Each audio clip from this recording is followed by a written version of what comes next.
जय जिनेन्द्र। नमो अरिहन्ताणं नमो सिद्धाणं नमो आयर्याणं नमो उवज्झायाणं नमो लोये सव्वसाहुणं ऐसो पंच नमो यारो सव्व पावपनाशनो मंगलारं च सव्वेसिं परममः वै मंगलम्।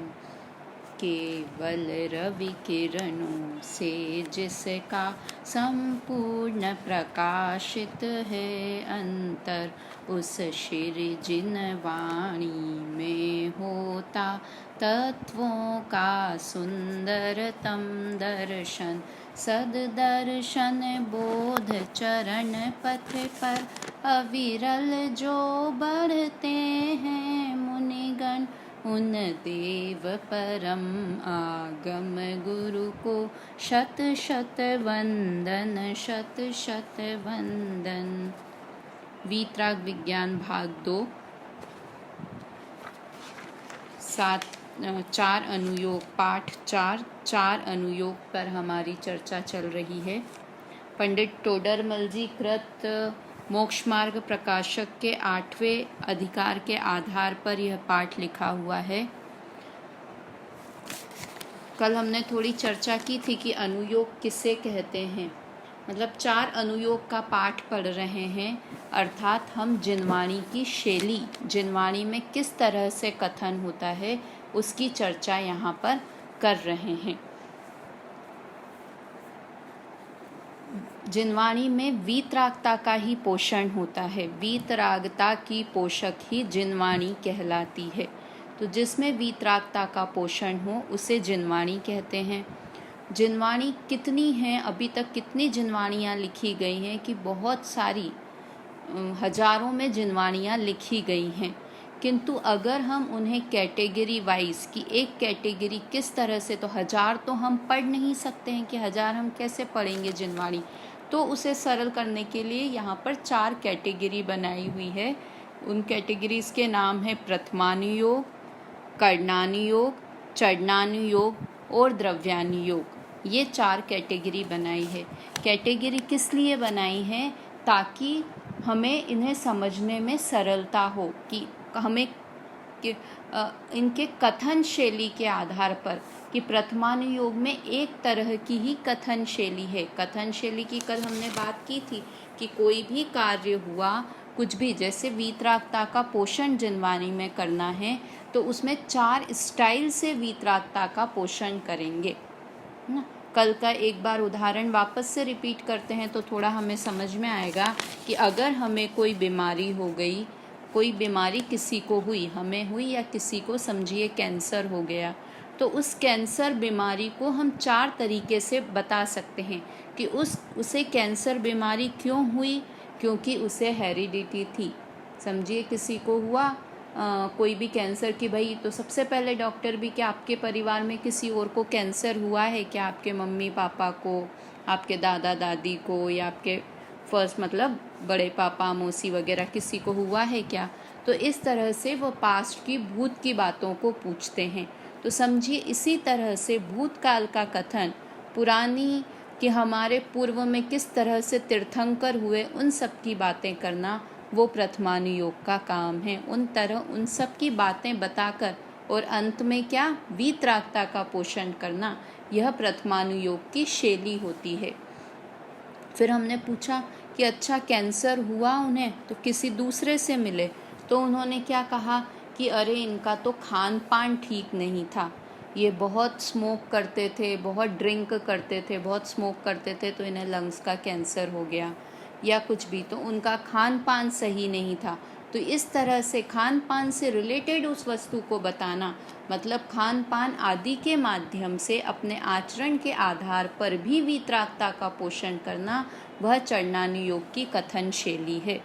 फिर किसी ने पूछा कि अरे इन्हें कैंसर कैसे हुआ, कि क्योंकि स्मोक तो बहुत लोग करते हैं किंतु सबको तो नहीं हो जाता कैंसर, तो इन्हें कैसे कैंसर हुआ? तो फिर उन्होंने कहा कि अरे इनकी तो बेचारों का पाप का उदय ही ऐसा है, इनकी तो ऐसे ही पाप बंधे हुए हैं कि इन्हें कैंसर हो गया। मतलब लौकिक भाषा में पाप का उदय नहीं भी बोलें जैसे, तो बहुत ही अनलकी है। तो अनलकी जो बोलना वो एक तरह से क्या हुआ, लक की बात करना, वो मतलब वो कर्म की। लक अर्थात क्या हुआ कि पूर्व में बांधे हुए कर्म का इनका उदय अच्छा है तो उसको लकी बोलते हैं, और जिनके बुरा पाप का उदय चल रहा है तो उसे अनलकी बोल देते हैं। तो लकी अनलकी की बेचारी बहुत ही परेशान, जिंदगी भर परेशान रहे, ऐसे अनलकी हैं। या कोई थोड़ा धर्म समझता होगा तो कहेगा पाप का उदय ऐसा है इसलिए इन्हें कैंसर हुआ। तो इस तरह से बात करना, तो वो क्या हुआ, कर्णानी योग का बात हुई कि जिसमें कर्म की तरफ से कर्म की अवस्था बता के और अंत में वीतरागता का पोषण किया जाए, वह कर्णानी योग की शैली होती है। उसके बाद है द्रव्यानी योग। तो द्रव्यानी योग के अनुसार पूछा कि भाई यार ऐसे तो ठीक है कि वो खाते भी थे, उनके माँ को था, किंतु इनके तो 4 बेटे थे, सबको ही तो नहीं हुआ कैंसर, इन्हें ही हो गया। तो बोला पाप का उदय। बोला अरे अरे लक वक्त तो हम नहीं मानते। तो क्या बोला कि इनकी इम्यूनिटी कमज़ोर है, इनकी रोग प्रतिशोधक क्षमता कमज़ोर है, ये कमज़ोर हैं, इसलिए इन्हें कैंसर हो गया। तो इस तरह से, या फिर द्रव्यानी योग के अनुसार वीतरागता का कैसा पोषण होगा कि वस्तु के स्वभाव की बात बताएंगे कि वस्तु का स्वभाव ही, पुद्गल का स्वभाव ही सड़न गलन है, पुद्गल का स्वभाव ही नष्ट होना है, जिसका संयोग हुआ है उसका वियोग होना ही होना है। इस तरह से जो सैद्धांतिक बात करके, वस्तु के स्वभाव की बात करके जो वर्णन करता है उसे द्रव्यानी योग की शैली कहते हैं। वास्तव में 4 तरह की जिनवाणी नहीं हुई, जिनवाणियों में इन 4 शैलियों से 4 तरह से कथन होता है, 4 विधि से, 4 शैली से कथन होता है, उन्हें अनुयोग कहते हैं। तो अब हमें किस चीज़ की, कौन सी शैली से हमें बात समझ में आती है। देखो किसी का भी कि वहाँ पर भी क्या हुआ कि आपको कैंसर नहीं हो, इस उपदेशात्मक शैली से ही कथन होता है ना कि भाई बाहर का मत खाया करो, अनशन मत खाया करो तो कैंसर नहीं होगा, अपने खान पान का ध्यान रखो, या बुरे काम मत करो कि तुम्हें बुरा परिणाम मिले। ऐसे मैंने तो इतना सुन रखा है कि कैंसर की गठान क्यों हो जाती है, किसी को हुआ कैंसर तो वो यूँ कहने लगे कि ये अपने मन में बहुत गांठें बांध के रखते थे ना, इसलिए इन्हें कैंसर की गठान हो गई। गांठें बांध के रखते थे मतलब क्या कि मन में बहुत ज़्यादा किसी के भी बारे में बहुत ज़्यादा विचार करना, कुछ बुरी बात को गांठ बांध के अपने अंदर रख लिया तो हो गया। इस तरह से बहुत सारे कथन बोलते हैं लोग। तो मतलब मेन उद्देश्य क्या होता है अंत में कि भाई आपको कोई बीमारी नहीं हो जाए, कैसे भी आप समझो इस बात को। तो वैसे ही जिनवाणी में कैसे भी आप समझो कि वीतरागता ही हितकर है, वीतरागता के मार्ग पर लगो, मोक्ष में जाओ, भगवान बनो, उस तरह से समझाने के लिए ये 4 शैलियों का प्रयोग किया जाता है इन 4 अनुयोगों में। कल हमने बात की थी, पहले तो नाम याद करना है, 4 अनुयोग कौन कौन से हुए। प्रथमानुयोग है ना, और दूसरा है कर्णानुयोग, तीसरा है चढ़नानुयोग और चौथा है द्रव्यानुयोग। प्रथमानुयोग की कल हमने चर्चा की थी। किसे कहते हैं प्रथमानुयोग के ग्रंथ कि जिन ग्रंथों में, जिन शास्त्रों में महापुरुषों के चरित्र के द्वारा पुण्य पाप के फल का वर्णन होता है। और महापुरुषों के मतलब कि कैसे उनके जीवन में भी पुण्य का उदय, पाप का उदय आया, किंतु उन्होंने वो सब छोड़कर किस तरह से समता भाव को धारण किया, कैसे वीतरागता का पोषण किया और अंत में वीतरागता को हितकर बताया जाता है, उन्हें प्रथमानुयोग के शास्त्र कहते हैं। अब कल एक प्रश्न आया था कि 63 सलाखा पुरुष, इसमें बताया था ना महापुरुषों के चरित्र का वर्णन होता है। महापुरुष यानी तो मोस्टली तो मोक्ष जाने वाले। तो अब जैसे राम पद्म पुराण की बात कर रहे हैं तो उसमें मुख्य उद्देश्य तो रामचंद्र जी के चरित्र का वर्णन करना है, राम जी के चरित्र का, क्योंकि वे तद्भव मोक्षगामी जीव थे। किंतु उनके जब राम का वर्णन करेंगे तो साथ में रावण का भी वर्णन किया, साथ में लक्ष्मण का भी वर्णन किया। तो रावण का वर्णन क्यों किया, रावण तो बुरा आदमी था, किंतु रावण का भी जब उसमें पद्म पुराण में वर्णन है ना, तो इस तरह से वर्णन है कि उसमें इतनी शक्ति थी, बहुत ही शक्तिशाली था, इतनी बड़ी उसकी सोने की लंका थी, और उसका भी खूब वर्णन किया रावण के सारे सात सामाज का इतना मतलब इतना बलिष्ठ था वो, और बहुत बहुत तरह से वर्णन किया रावण का भी। तो भैया आप तो राम की बात बता रहे थे, तद्भव मोक्षगामी, रावण का वर्णन क्यों किया, रावण की ताकत का वर्णन क्यों किया? कि राम की ताकत बताने के लिए कि देखो ऐसे बलिष्ठ रावण को भी जिन्होंने हरा दिया, मारा नहीं अपने हिसाब से। रावण को प्रथमानुयोग के पद्म पुराण के हिसाब से रावण को रामचंद्र जी ने नहीं मारा, किसने मारा है? लक्ष्मण ने मारा है। क्यों मारा है लक्ष्मण ने? क्योंकि लक्ष्मण थे नारायण और रावण थे प्रति नारायण। तो ऐसा योग ही होता है कि प्रति नारायण को नारायण का जीव के द्वारा उसका वध होता है। तो इस तरह से रावण का वर्णन किया, लक्ष्मण का वर्णन किया, ये दोनों तो नरक में गए उसी समय, किंतु यहाँ राम की महिमा बतानी थी तो साथ साथ में जो कैरेक्टर्स आए उनकी भी बात बताते चले गए। मतलब राम की महिमा बताने के लिए रावण की महिमा बताई कि रावण इतना शक्तिशाली, और उस शक्तिशाली रावण को भी जिसने जीत लिया ऐसे रामचंद्र जी, तो राम की महिमा ज़्यादा हुई ना उसमें। तो इसलिए इस तरह से महापुरुषों के चरित्र का वर्णन होता है, किंतु उसमें भी जहाँ तहाँ, कल अपन ने बात की थी कि जैसे पताशे के अंदर दवाई दे के बच्चे को खिलाई जाती है, वैसे ही कथा कहानियों के माध्यम से भी जो जीवों का कथा कहानियों में मन लगता है उसमें, उसके माध्यम से भी बीच बीच में वीतरागता की डोज देते रहते हैं। कहीं दिव्य ध्वनि की बात आई तो दिव्य ध्वनि में कैसे आत्मा को बताया, उस दिव्य ध्वनि में कथन है। मुनि के उपदेश की बात है तो बताई। किसी को वैराग्य हुआ तो वैराग्य में उसने कैसे 12 भावनाओं का चिंतन किया, मतलब कैसे भी करके बीच बीच में वह वीतरागता की बात बताते रहते हैं। मुख्य उद्देश्य तो वीतरागता का पोषण करना ही है, और कहानी तो सिर्फ मन लगाने के लिए लगाई होती है। और हम कहीं ऐसा कर दें कि कहानी पढ़ लें और जो मेन मक्खन की बात है, जो वीतरागता की बात है, उसे छोड़ते जाएं, तो वो तो हमारा जनरल उपन्यास पढ़ने जैसी बात हो गई। तो 63 सलाखा के पुरुष के नाम, जो महापुरुष होते हैं, वो कौन कौन से होते हैं? 63 मीन्स 63। तो उनमें होते हैं तीर्थंकर 24 तीर्थंकर, 12 चक्रवर्ती, 9 बलदेव, 9 नारायण और 9 प्रति नारायण। इस तरह से ये 63 महापुरुष होते हैं। इनके ही चरित्र का वर्णन मोस्टली इसमें पुराणों में, प्रथमानुयोग के ग्रंथों में इनके चरित्र का वर्णन होता है। अब दूसरी बात कि जैन धर्म कैसा है, कि हमने तो सुना था कि जैन धर्म परीक्षा प्रधानी है। देखो प्रथमानुयोग में कई बार क्या होता है कि ऐसा लगता है कि एक अनुयोग में तो, एक प्रथमानुयोग में तो ऐसी बात है, किसी में जैसे शायद से इनका महावीर भगवान के जन्म के बारे में ही एक तो बोलते हैं कुंडलपुर में जन्म हुआ है, और एक कहीं कहीं क्या सुनने में आता है, कहीं और का जन्म भी बताते हैं महावीर भगवान का, मेरे ध्यान से उतर गई वो जगह का नाम, कि जहाँ पर महावीर भगवान का जन्म कोई ऐसा भी। तो इस तरह से मतभेद दिखाई देते हैं कभी कभी। एक और कहीं का बताते हैं, मेरे दिमाग से ध्यान नहीं आ रहा है। तो इस तरह से महावीर भगवान के जन्म के बारे में, या कभी कभी कई बार ऐसे डिफरेंट चीज़ें सुनने को मिलती हैं।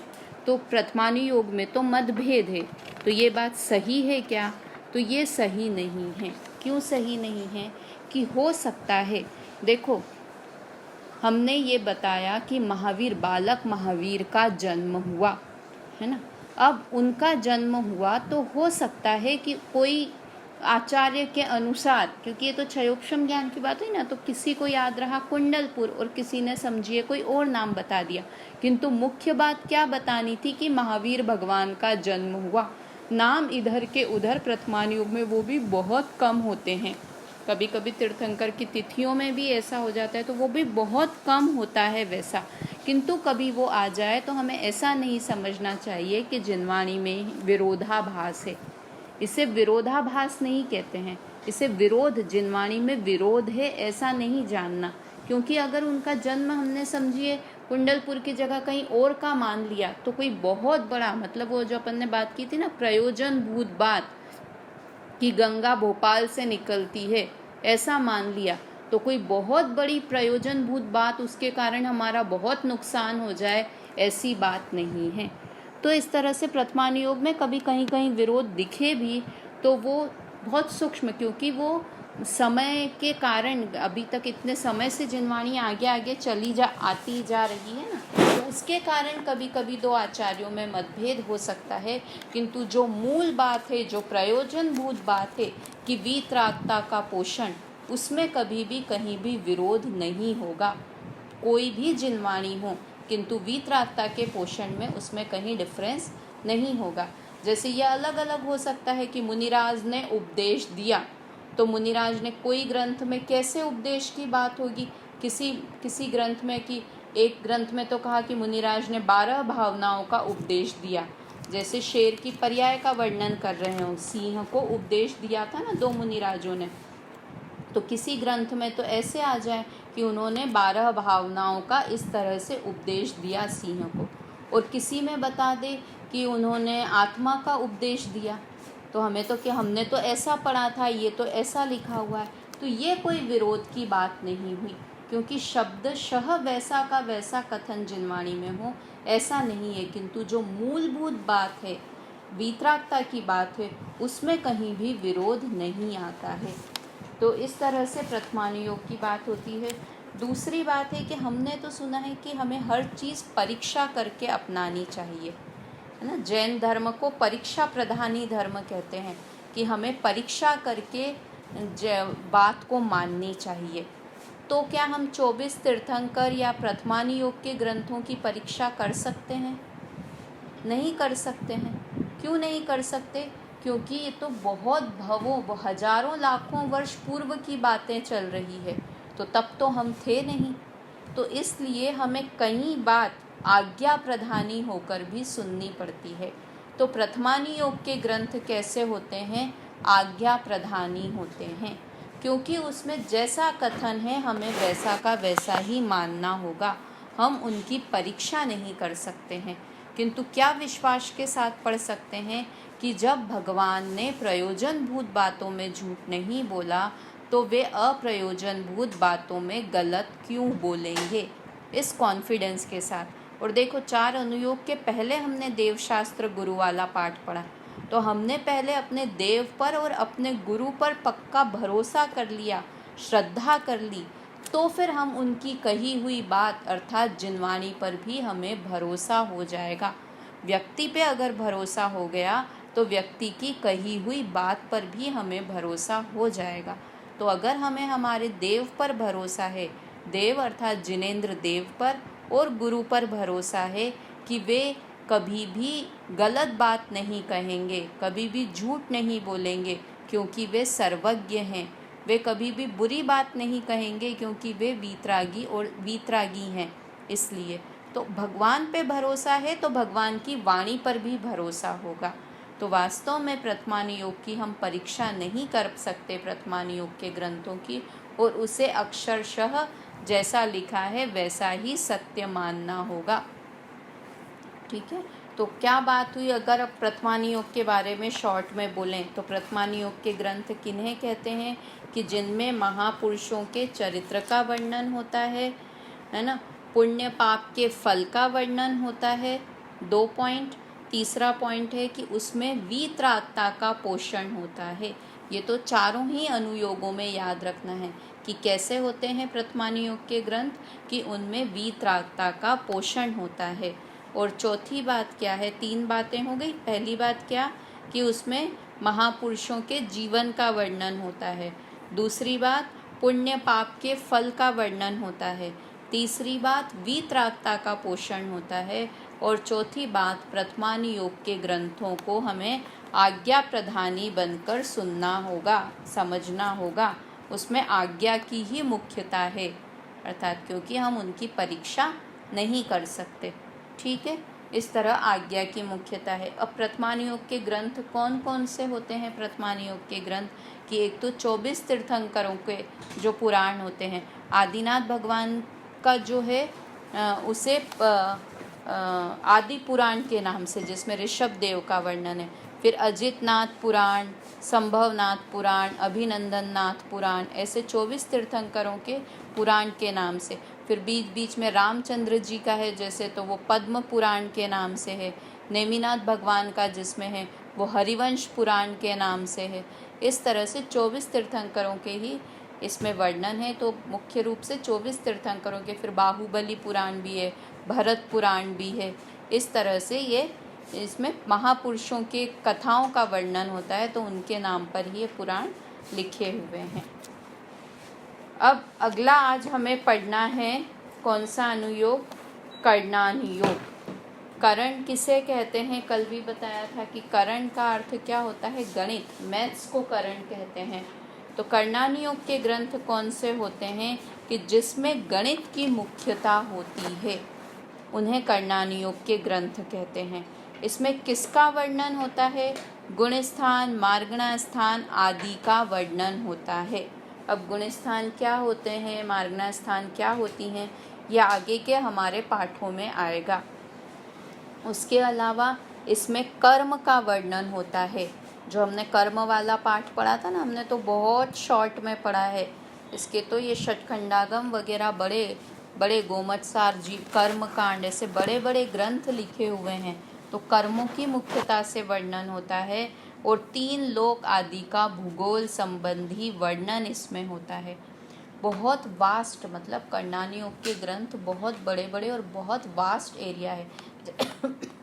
जैसे कि हमने पढ़ा ना कि क्रोध या किसी कर्म की, ये कर्म क्यों बंधा, असाता वेदनी कर्म क्यों बनता है, तो उसका हमने कारण पढ़ा था कि ऐसे जीव बुरे परिणाम करता है, दूसरों का बुरा करने के परिणाम करता है, तो असाता वेदनी कर्म बनता है। तो अब बुरी परिणाम कैसे? तो उसके कितने सारे परिणामों के भेद हो सकते हैं, क्योंकि जीव के परिणाम तो बहुत तरह के होते हैं ना। तो क्रोध ही, जैसे अपन ने कहा था कि क्रोध कितने तरह का होता है।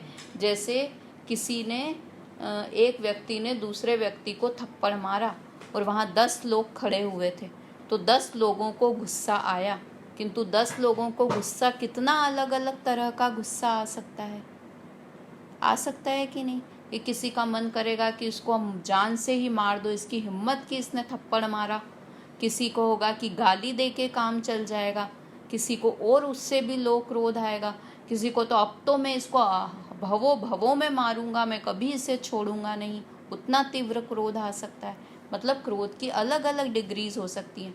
तो इसमें करणानुयोग के ग्रंथों में बहुत सूक्ष्मता से भी जीव के परिणामों का वर्णन किया हुआ है कि कौन से परिणाम से कौन से कर्म बंधते हैं। उसके अलावा 3 लोकों का वर्णन है। तो इसके बाद वाला जो हमारा पाठ है वो 3 लोक का ही है।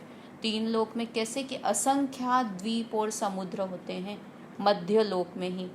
अधोलोक में नरक कैसे है, ऊर्ध्व लोक में 16 स्वर्ग कैसे हैं, उसका भी इतना डिटेल में। समोशरण का ही एक वर्णन पढ़ लें। समोशरण का वर्णन कौन से ग्रंथ अनुयोग का कहलाएगा? जिसमें समोशरण की रचना का वर्णन हो कि समोशरण कैसा होता है, तो वो भी करणानुयोग का, कहीं भी रचना आदि का वर्णन हो। तो जैसे ये टोडरमल जी का ही है ना, समोशरण रचना वर्णन, इन्हीं का ग्रंथ है। तो समोशरण के वर्णन के बारे में भी इतने बड़े बड़े ग्रंथ लिखे हुए हैं कि कैसा समोशरण होता है, कितनी सीढ़ियाँ होती हैं, कितनी सभाएं होती है, कितने द्वार होते हैं, कितने बीच में वहाँ नदियाँ होती हैं। मतलब बहुत बहुत वर्णन होता है समोशरण का भी। मतलब करणानुयोग का विषय सबसे ज़्यादा वास्ट है। बहुत बड़े बड़े ग्रंथ और बहुत सारा विषय होता है। तो अब जैसे स्कूल में होता था कि नहीं कि हम 4 दोस्त ही हों, 8th 9th तक होते हैं कि 11th में सब्जेक्ट लेने की बात आती है कि कौन सा सब्जेक्ट लेना है।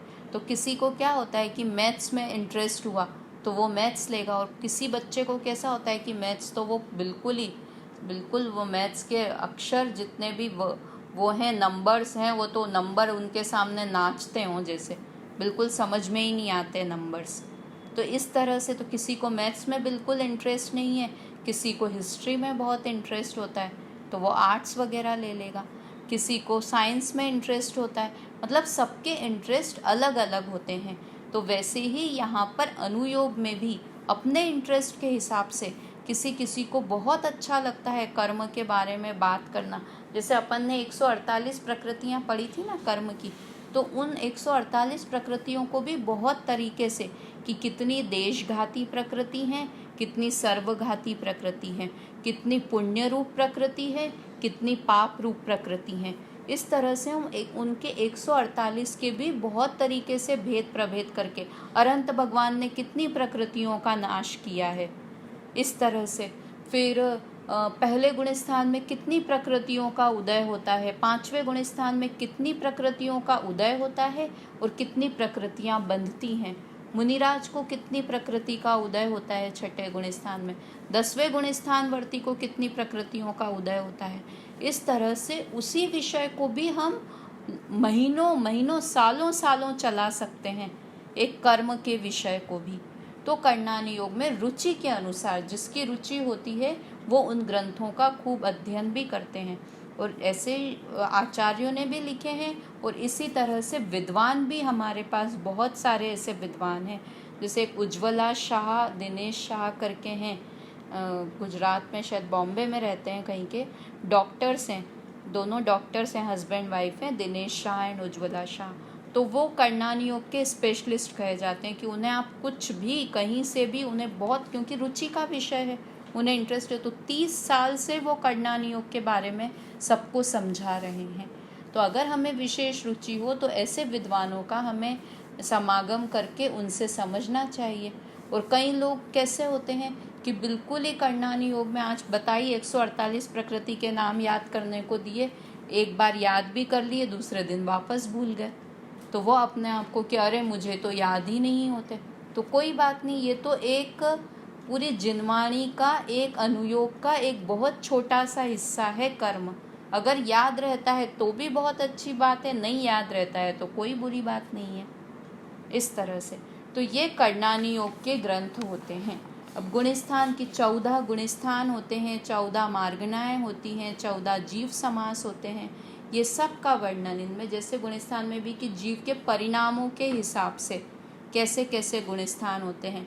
मार्गणा स्थान अर्थात जीवों को जब हमें ढूंढना हो कि कहाँ कहाँ जीव मिलेंगे, गति में जीव मिलेंगे, इंद्रियों में जीव मिलेंगे, इस तरह से, तो ये मार्गणाओं का वर्णन होता है। तो ये सब का वर्णन जिनमें होता है उन्हें करणानि योग के ग्रंथ कहते हैं। तो जब हम, हमारे पास हजारों ग्रंथ हमारे पास उपलब्ध हैं, तो जिन जिन में इस तरह का वर्णन हो, किस तरह का, गुणस्थान, मार्गणा स्थान आदि का, कर्मों का वर्णन हो, और 3 लोक आदि का, मतलब 3 लोक में सब आ गए, समोशरण की रचना भी आ गई, नंदीश्वर द्वीप की भी रचना आ गई, नंदीश्वर द्वीप में कितने जिनालय हैं, कितने अकृत्रिम चैत्यालय होते हैं, पंचमेरु में कितने मंदिर हैं, और एक एक मंदिर में कितनी कितनी प्रतिमाएं हैं, वो सारा का सारा वर्णन कौन से अनुयोग के अंदर कहलाएगा, करणानि योग के ग्रंथों में कहलाता है ना। तो इसमें गणित की, क्योंकि इसमें गणित की क्यों, और इसमें गणित की मुख्यता, मैथ्स की मुख्यता क्यों होती है, क्योंकि इसमें नंबर्स होते हैं कि कितनी कर्म की प्रकृतियाँ, नंबर्स की बात हुई, और नाप करना पड़ता है कि कितना 14 राजू का है ये पूरा, 3 लोग 14 राजू लंबा है, फिर कितने क्षेत्रफल, एरिया कितना है उसका वॉल्यूम कितना है, ये सारी बातें डिटेल में, जैसे गुण श्रेणी निर्जरा क्या होती है, कितने कितने कर्म एक साथ खिड़ते हैं, ये सारी की सारी बातें करणानि योग के ग्रंथों में होती है। और इसमें रुचि हो तो बहुत मज़ा भी आता है पढ़ने में, जिसको रुचि हो, और जिसको रुचि नहीं हो उसको बिल्कुल भी इंटरेस्ट नहीं आता है। किंतु ये सब बता के भी अंत में क्या बताया जाता है, इस ग्रंथ में भी वीतरागता को हितकर बताया जाता है। जैसे कि उस दिन भी बताया था, 6 डाला का मंगलाचरण ही है, 3 भुवन में सार वीतराग विज्ञानता, मतलब 3 लोक की बात कर रहे हैं, 3 लोक की रचना की बात कर रहे हैं, किंतु अंत में वे आचार्य बताएंगे कि ये तीनों लोकों में जीव घूम लिया है, एक स्थान भी ऐसा नहीं है जहाँ इस जीव ने जन्म नहीं लिया हो, किंतु वीतरागता के बिना इसे कहीं भी सुख नहीं मिला है, सम्यक दर्शन के बिना इसे कहीं सुख की प्राप्ति नहीं हुई है, और अगर सम्यक दर्शन नहीं किया तो ये तीनों लोकों में घूमता ही रहेगा। मतलब कैसे भी करके अंत में वीतरागता का पोषण की ही बात इन ग्रंथों में की जाती है। तो इन ग्रंथों को कर्णानी योग के ग्रंथ कहते हैं। अब एक और कि ये कठिन पड़ता है ये ग्रंथ, कि हाँ थोड़ा ये ग्रंथ कठिन होता है प्रथमानुयोग के और चरणानुयोग के कंपैरिजन में। क्यों? क्योंकि इसमें सूक्ष्म केवल ज्ञान गम्य बात का वर्णन होता है। ये ग्रंथ भी कैसे हैं कि इसको भी हमें आज्ञा के अनुसार ही मानना होगा। इसमें भी हम परीक्षा नहीं कर सकते।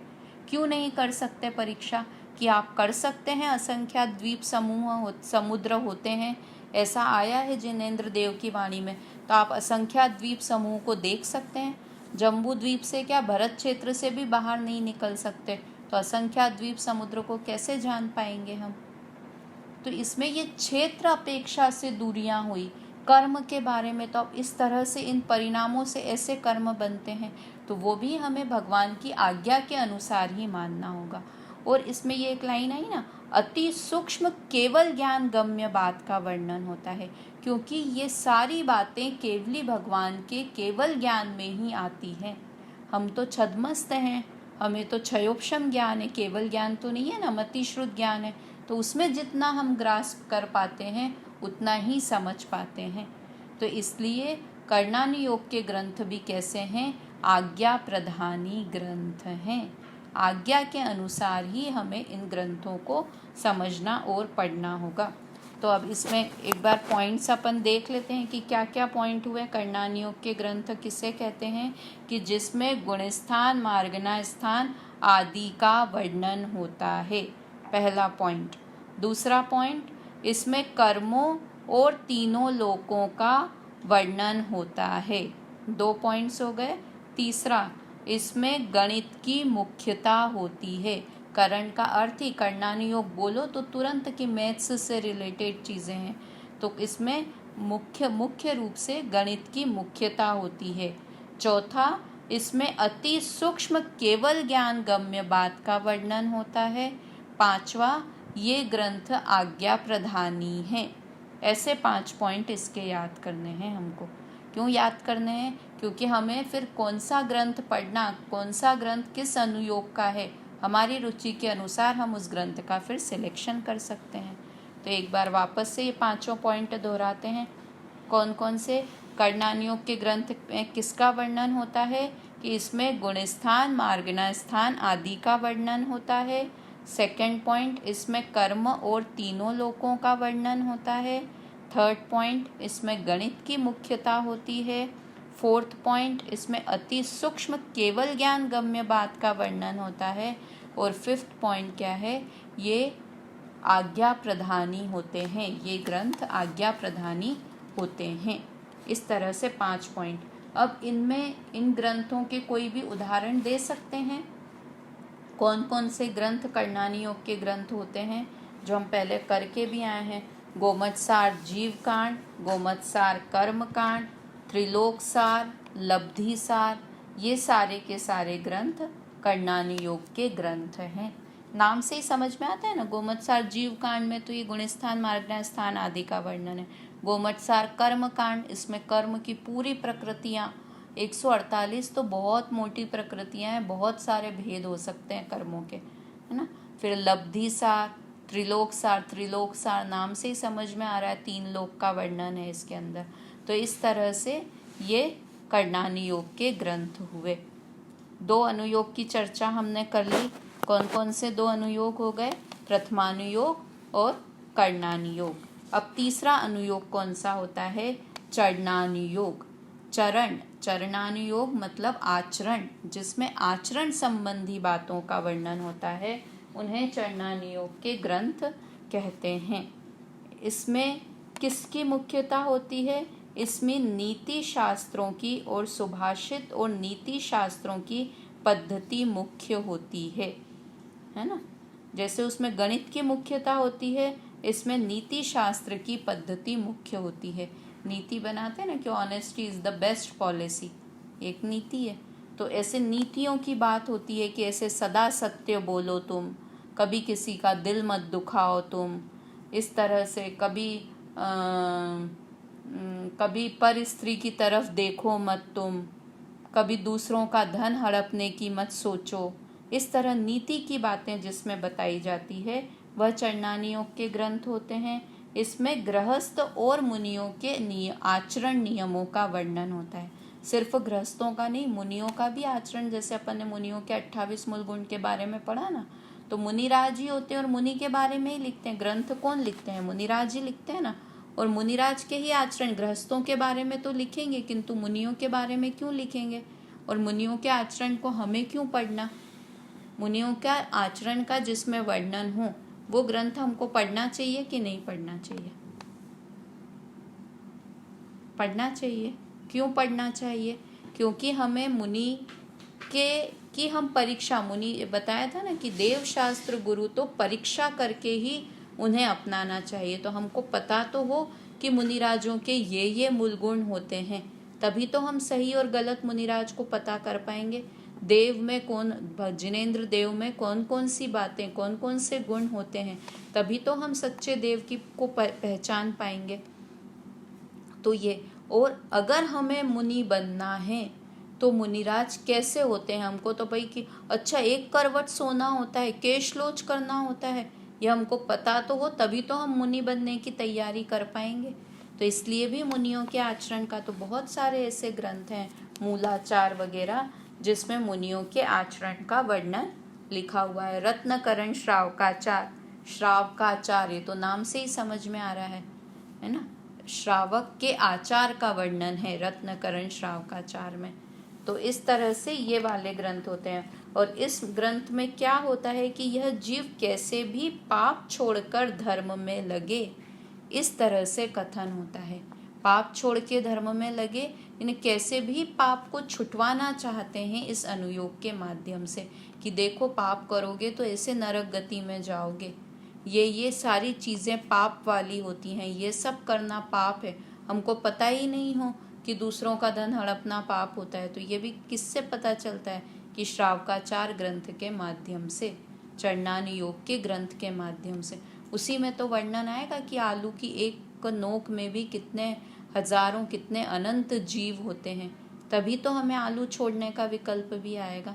तो फिर कई लोग क्या कहते हैं कि हमसे आचरण की बात, हमसे आचरण तो पलता नहीं है, इसलिए अच्छा है कि हम चरणान योग के ग्रंथ ही नहीं पढ़ें। तो ये सही बात है क्या कि हमसे कुछ त्याग व्याग नहीं होता? आपको जो समझाना है धर्म का समझा दो, किंतु कुछ छोड़ने की, त्याग करने की बात मत करो। तो ये सही बात है कि गलत बात है? देखो, इसके लिए एक बात आती है कि एक ग्लास दूध का रखा था, उसमें किसी ने जहर डाल दिया था, 2 बूंद जहर डाल दिया था। तो एक ने उस दूध के ग्लास को, उसको पता नहीं था, और उसने उसमें से 2 सिप पी लिए और उसकी मृत्यु हो गई। उसको तो पता नहीं था, किंतु उसने उस दूध को पी लिया तो उसकी मृत्यु हो गई। तो अपन क्या कहें कि नहीं भैया, इसको मरना नहीं चाहिए था। क्यों? क्योंकि इसको तो पता नहीं था ना कि इसमें दूध में, ग्लास में जहर मिला हुआ है दूध में, तो उसको मरना नहीं चाहिए था। ये तो गलत बात है। तो ऐसे ही कि हम अगर पता नहीं करेंगे कि आलू में इतने जीव हैं, रात्रि भोजन करने में इतना पाप लगता है, अगर हम ऐसा ज्ञान प्राप्त नहीं करेंगे तो क्या हमको उस चीज़ का पाप नहीं लगेगा? जैसे उसको पता हो या नहीं हो कि उसमें जहर है, किंतु उसका परिणाम तो क्या है? मृत्यु है ही, उसका रिजल्ट तो उसको मृत्यु ही मिलना है ना। वैसे ही हमको जीव में, रात्रि भोजन में, अभक्ष भक्षण करने में इतने जीवों की हिंसा होती है, अगर हमें पता हो या नहीं हो, किंतु फिर भी हमें पाप तो लगेगा ही लगेगा।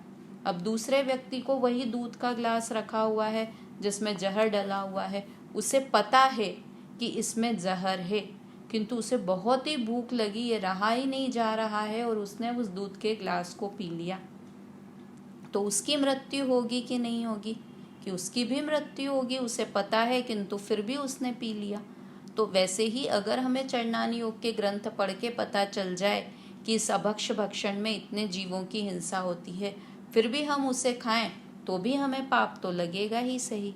तो पता हो या नहीं हो, किंतु अगर हम उसे आचरण में, तो बचने के किसके ज़्यादा चांसेस हैं, कि जिसे उसमें पता है इसमें जहर है उसके बचने के ज़्यादा चांसेस हैं कि जिसे पता ही नहीं है कि इसमें जहर है। कौन व्यक्ति के ज़्यादा चांसेस हैं कि वो मरने से बच जाएगा, कि जिस व्यक्ति को पता है। तो ऐसे ही हमें चरणानी योग के अनुसार, देखो है ना, वो एक लाइन आती है पूजा की, कीजे शक्ति प्रमाण शक्ति बिना श्रद्धा धरे, ध्यानत श्रद्धावान अजर अमर पद भोगवे। कीजे शक्ति प्रमाण शक्ति बिना श्रद्धा धरे, कि शक्ति के हिसाब से अपने, क्योंकि आचरण तो बहुत बहुत अच्छी तरह का भी आचरण के हिसाब से, तो बिल्कुल किस तरह से कुएं का पानी पीना चाहिए, किस तरह से उस गलने की जीवानी करनी चाहिए। मतलब ये नलों में जो पानी आ रहा है उसमें तो पहले ही सारे जीव हम गलना लगा भी लें, किंतु वो इतनी प्रोसेस होते हुए आ रहा है कि वो सारे जीव तो मर ही रहे हैं, है ना। तो पीना तो क्या चाहिए, कुएं का पानी पीना चाहिए, किंतु अब कुआं कहाँ से लाएं। पूरे शहर में, बापू नगर में ही या कितने, जयपुर में कितने कुएं मिल जाएंगे, कि कहाँ से लेके आएंगे हम पानी। तो हमें श्रद्धा तो रखनी चाहिए ना, कि भगवान ने कहा है कि जो कुएं से जिस तरह से पानी खींचते हैं, जिस तरह से जीवानी करते हैं, तो वो सबसे शुद्ध पानी हुआ, उसमें कम से कम जीवों की हिंसा होती है। ऐसी हम अंदर में श्रद्धा तो रखें, और कीजिए शक्ति प्रमाण, जितनी हमारी शक्ति हो उस हिसाब से जीवों की हिंसा से बचें। मतलब मेन चरणानी योग का प्रयोजन क्या होता है, कि हिंसा से जीव कैसे बचे, कैसे जीव को कम से कम पाप लगे, कैसे कैसे उसकी विषय कषाय की अभिलाषा कम हो, इस तरह का वर्णन चरणानी योग के ग्रंथों में होता है। तो एक बार शॉर्ट में वापस से देखें चरणानी योग के ग्रंथ क्या क्या होते हैं। कि चरणानी योग में पहली बात तो इसमें नीति शास्त्र की पद्धति मुख्य होती है। दूसरी बात, इसमें गृहस्थ और मुनियों के आचरण का वर्णन होता है। तीसरी बात, इसमें कैसे भी जीव पाप छोड़कर धर्म में लगे वैसा कथन होता है। चौथी बात, कि इसमें स्थूल बुद्धि गोचर कथन होता है। जैसे कर्णानी योग में क्या था, कि उसमें सूक्ष्म, एक होता है सूक्ष्म और एक होता है स्थूल। सूक्ष्म यानी बहुत बारीक वाला कथन, तो कर्णानी योग में सूक्ष्म कथन होता है, और इसमें कैसा, स्थूल अर्थात मोटा मोटा। वहाँ कैसा था, केवल ज्ञान गम्य, केवल ज्ञानियों के ज्ञान में आती है वो सारी कर्णानी योग की बातें। और यहाँ पर कैसा है, बुद्धि गोचर, जो हमें बुद्धि से भी समझ में आता है, कि अगर हम किसी का दिल दुखाएंगे तो इसका दिल दुखेगा, किसी जीव को हम मार रहे हैं तो उसे कैसी तड़पन हो रही है, तो हमको भी बुद्धि में वो चीज़ समझ में आएगा कि जैसा जैसा ग्रंथों में कहा है वैसा सही सही कहा है। तो इसमें स्थूल बुद्धि गोचर कथन होता है। और रत्नकरण श्रावकाचार, पुरुषार्थ सिद्धि उपाय, ये सब इसी अनुयोग के ग्रंथ हैं। रत्नकरण श्रावकाचार, पुरुषार्थ सिद्धि उपाय, मूलाचार, अष्टपाहुड़, अष्टपाहुड़ में मुख्य रूप से मुनियों के आचरण का वर्णन है। तो ये सारे चरणानी योग के ग्रंथ कहे जाते हैं। तो आज हमारी ये 3 ग्रंथों की बात हुई, 3 अनुयोग के ग्रंथ की बात हुई। कल हम द्रव्यानी योग के ग्रंथ की बात करेंगे। आज कौन कौन से 3 हुई, प्रथमानी योग, कर्णानी योग और चरणानी योग। ये 3 ग्रंथ के बारे में हमने बात की। अगली चर्चा अब हम कल करेंगे। जय जिनेन्द्र।